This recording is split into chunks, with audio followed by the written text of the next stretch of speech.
This is the Right Now podcast with Sarah Werner, episode 164. Is good enough good enough?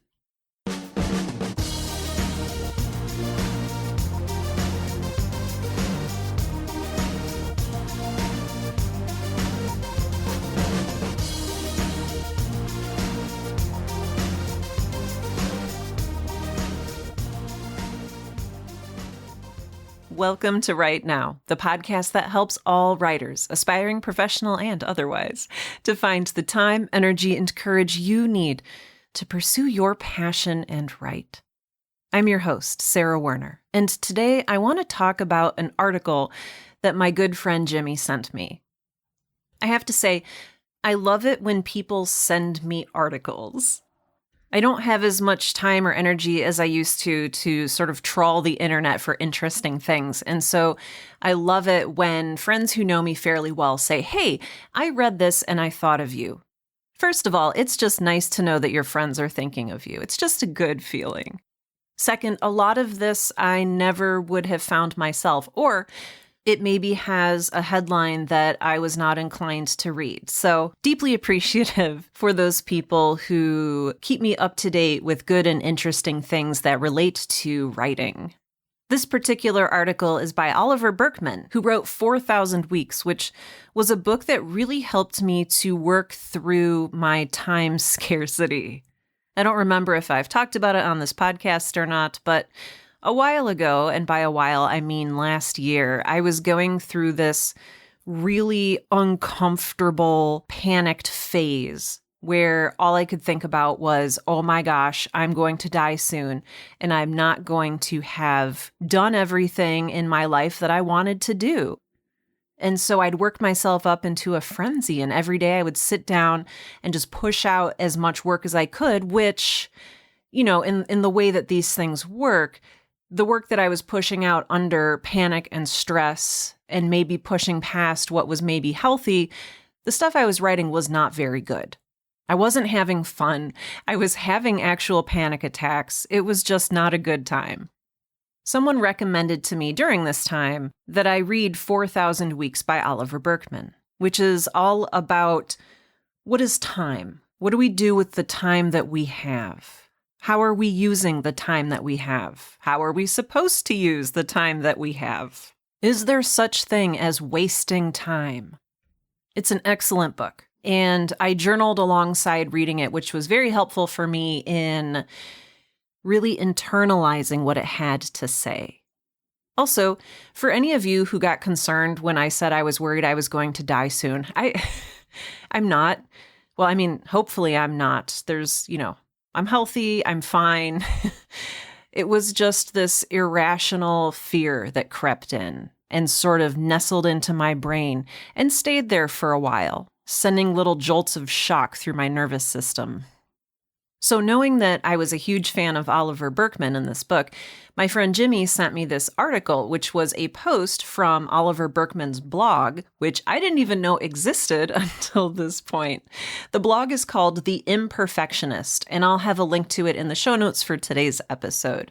The article itself is called 70%, and in it, Oliver Burkeman postulates the 70% rule.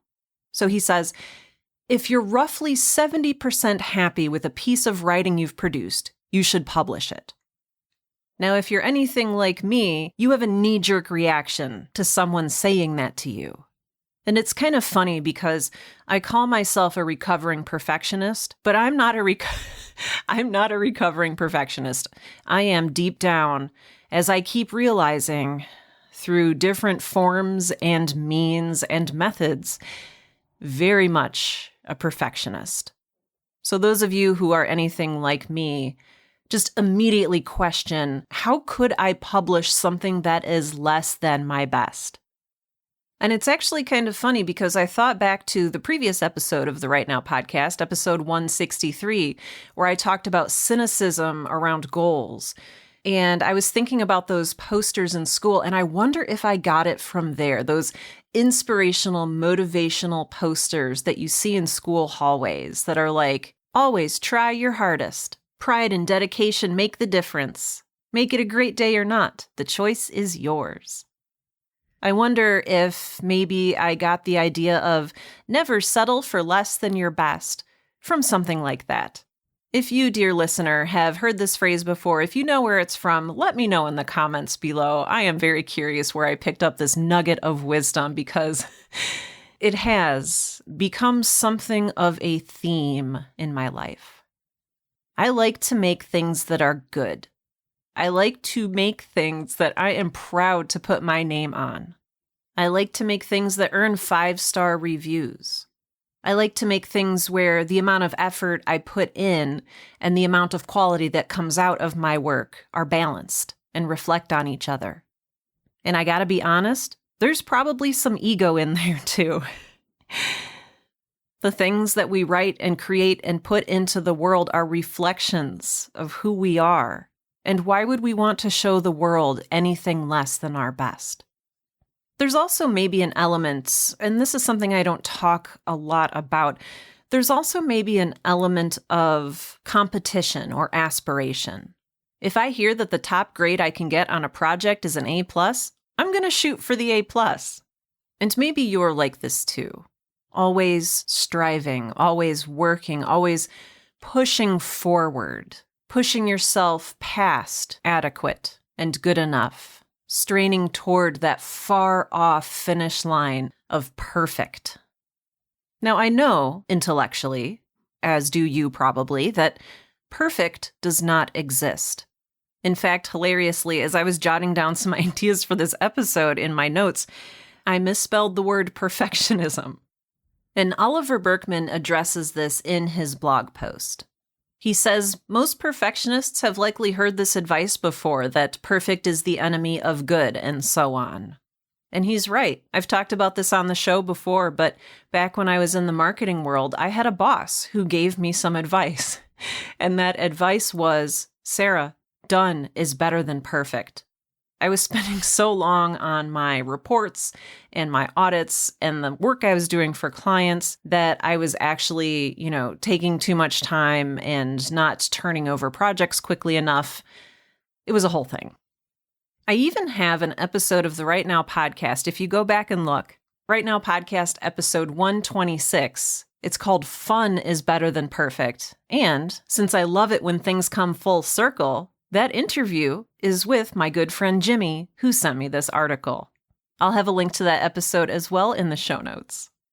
So Oliver Burkeman says, I know perfectionists, I know you don't want to hear this. But he offers an idea for us to consider.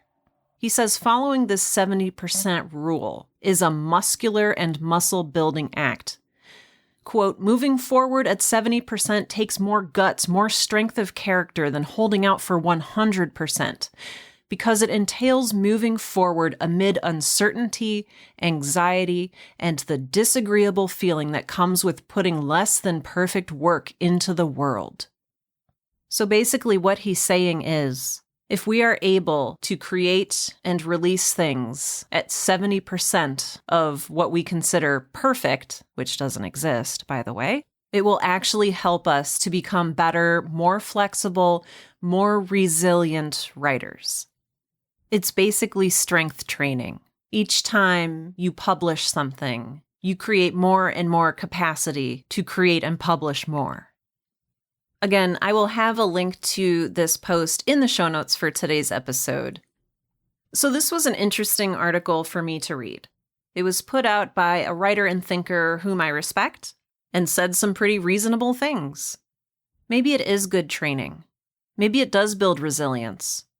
I know one of the reasons that I struggle to publish weekly episodes of the Right Now podcast is because I think, oh my gosh, I don't have anything good enough to say. I don't have anything smart enough to say. I have to wait until inspiration strikes. I have to wait until the perfect idea comes to me. When really, the best episodes that I create are done because I just sat down and thought about things and took notes and worked up the excitement for the topic. And then recorded, despite knowing that it wasn't perfect, and hit publish. It also raised the idea for me of diminishing returns. When I first read the article, I was like, 70%? That's a bit low. maybe I could try shooting for 90% or 86%. And that got me thinking about, where is that point? What is good enough? Is it 70%? Is it 70% for some people, but not other people? Is it literally anything other than 100%? And I think by 70%, what Oliver Burkeman means is it's at the point where it's good, and any additional work that you put in after that, those last final tweaks that we all do, is the effort that we're putting in getting us anything in return. I can put in an hour polishing a newsletter or an episode of Girl in Space. I could put in 25 hours polishing an episode of Girl in Space. And will listeners really know the difference? Will they perceive 25 hours worth of effort between the first draft and the second draft? This is the concept of diminishing returns. It's sort of like you have a $10 bottle of wine and a $10,000 bottle of wine. When you take a sip of each of those wines, can you taste the thousands of dollars in difference? So I was wrestling with this question of, is it 70%? Is it 75%? What's good enough for me, Sarah? And I sort of sent this article out to some other writers. And my friend Maggie got back to me and said, this article really reminds me of a video that Hank Green published a few years ago. And she sent me a link to a Vlogbrothers video from 7 years ago called The Secret to My Productivity. And again, I will have a link to this video in the show notes for today's episode so you can see it for yourself. And basically, he talks exactly about the same thing. He talks about it in different terms. And for him, he says you should shoot for 80%. So he has an 80% rule. And basically, he hammers home some similar points that there is no such thing as perfect. And in fact, if you are struggling to do your best, if you are striving to do your best, what even is, quote unquote, your best? He says no one actually can objectively define what your best is. Also, people have different ideas of what best refers to. So maybe you have the best language, or maybe you have the best metaphors, or maybe you have the best, quote unquote, character development, but you're not the best in all of those categories, etc. It gets really messy, is basically what he says. He also says that what's considered best or good or trendy is always changing. Society values different things at different times. And we can't know how that will change, or when, or why. In the video, Hank Green uses the metaphor of a target or a dartboard. And if we aim for perfect or trendy or maybe even best, what we're aiming for is a subjective target, a target that is constantly moving, constantly changing its size and shape. And so he says that 80% effort, 80% to your best. This effort is to increase your chances of hitting the bullseye, but he also says you never know where it's going to hit until you throw the dart. And that's the real sticking point. He also talks about those last final tweaks that we like to make to our work, to make it better, to polish it, to make it perfect. And he says those last final tweaks, he says you're not learning anything, you're just scared. I think a lot of this comes back to what you value personally in the writing process. For me, it is constant learning and improvement. And if I'm not learning while I'm doing something, if all I'm doing is a repetitive, tedious action out of fear that I won't be liked, out of fear of what other people will think of me, then it's not really doing any good. You're back to that point of diminishing returns. You can polish and polish and polish, or you can spend that time hitting publish and then moving on to create something new and, hopefully better. I've also noticed, and this is just a personal anecdote, I guess, I've also noticed in my own work that when I spend time polishing and tweaking, I'll go back the next day and realize that a lot of those polishing, tweaking things that I did to make it quote unquote better were actually not better. And I've wasted that day's work. I've wasted those hours making changes that didn't actually make things better. whatever quote unquote better is. And I thought a little more about that dart metaphor. And I thought, I've been thinking a lot about where to throw the dart and not throwing it. Or I've been throwing like a fistful of darts and then like spending all of my time picking up the fallen darts or the darts out of the wall. And what is that getting me? How is that improving my work as a writer? How is that improving my craft? And the answer is, it's not. It's perfectionism again. You pull off the mask in the Scooby-Doo episode, and it was perfectionism all along. It turns out that 70%, that 80%, whatever you realize it is for you, is a balance. It's the point of diminishing returns. It's the point at which you've made this as reasonably good as you can at the point in time where you are at the skill level that you're at. And I'm preaching this to myself as much as I'm preaching it to you. And you have a choice to make. How are you going to spend your time and your energy? How are you going to spend your 4,000 weeks? How are you going to spend your writing time, your precious writing time today? Are you going to continue to polish, Sarah? Are you going to try to get it from 84 to 85%? Or are you going to realize that what you're chasing is your own ambition, my own aspirations, my hopes that with a few more tweaks, I can break through into something bigger and better? But these are all feelings. And feelings, yes, are important and valid, and they can cue us in to when things are right or wrong. But chasing a feeling of hope or aspiration is only going to draw us back into that spiral of perfectionism, of polishing and polishing, of diminishing returns on our time and energy as writers.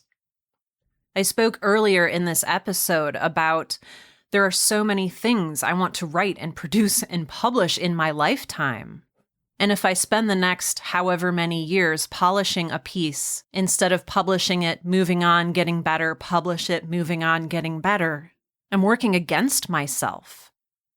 This thing I'm chasing, which, as we all know, is perfection, doesn't exist and can't exist. And maybe there's a little bit of relief in that. An exhale, the pressure, the eternal pressure is maybe off.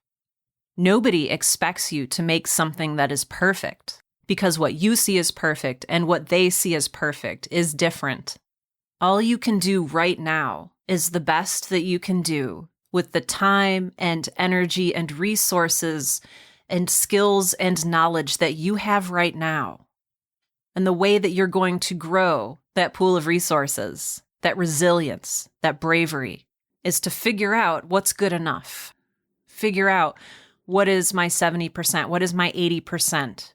At what point can I say, all right, and hit publish and move on? I know that the saying is, done is better than perfect. But also, in my case, the saying might be, done is better than not done at all.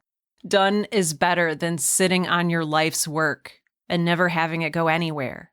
Done is better than nothing at all. And I know if you're anything like me, a voice crops up and it says, are you sure you want to settle for less? Are you going to settle for less than your best? And I don't know if it's settling so much as it is deciding that I am done with this project right now. I'm going to hit save. I'm going to hit publish. I'm going to be done with it.